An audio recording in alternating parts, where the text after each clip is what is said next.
lahat ng mga followers at samahan nyo naman po itong inyong may lingkod at mag-unbox po tayo nitong ating binili kay mga idol. Malalayong lugar na ito kaya mga idol. Ayan o. Shout out nga pala po kay Genesis T. Season, New Baswang, Kalibo, Aklan po. Andito na po, dumating na po sir.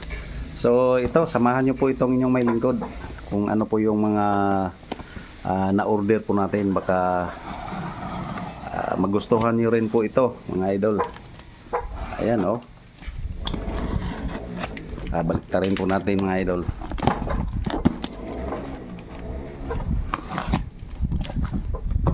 Kaya ito, napakagandang pagkabalot. Para ingat na ingat po yung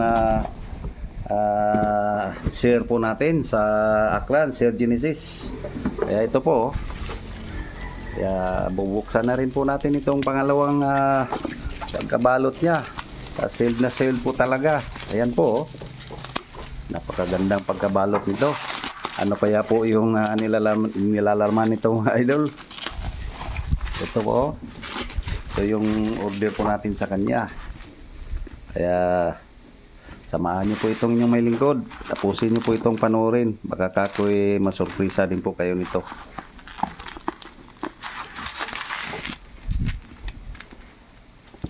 Napakaganda nito mga idol. Lumang-luma na ito.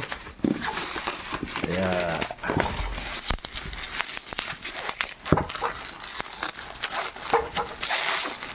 mahaba nga po itong ating video ngayon.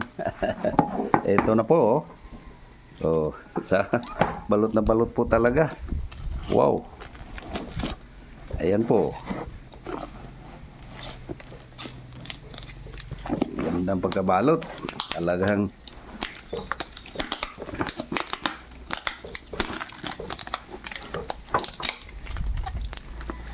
ano kayang nilalaman nito? Ayan o, talagang pinaggastusan natin ito mga idol. Tingnan nyo naman o, pati nakalagay pa sa magandang lagayan mga idol para safe na safe po yung ano natin, yung order po natin sa kanya. Kalibo, Aklan. Meron niya mga idol, napakalayo. Ito po oh. Ito na po. Tadang! Wow! 2 piraso mga idol oh. Tingnan nyo naman pagkabalot nito oh. Talagang napakatibay po. Balot na balot po talaga. Ito oh. Ayan. Buti pala, napakalumang buti mga idol. Wow. Ay ito po oh. So ayan, nakalagay mga idol oh. China pala. And Manila. Oh. Tapos may Hong Kong pa din dito oh. Is Watson. Napaka luma nito mga idol. Anong taon kaya po ito ginawa? Kung tawagin po ito mga idol ay buti ng torpedo mga idol oh. Oh, meron tayong 2 piraso mga idol. Ito po oh. Itong isa. Tingnan natin baka may damage. Oh. Ingat na ingat. Ganyan po yung mga legit na ano po natin, mga sealer. Kaya ganun po sila kaingat. Talagang pagkakatiwalaan ko sila, lahat ng mga followers natin. Ito po, ayan oh. Wow. So ganun din po at walang basag. Napakagandang buti po nito.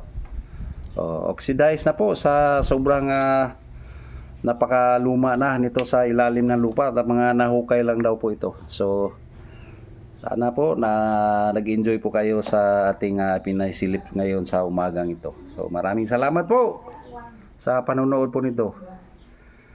Antique clear glass bottle. Ayan. Ganito na lang. Thank you.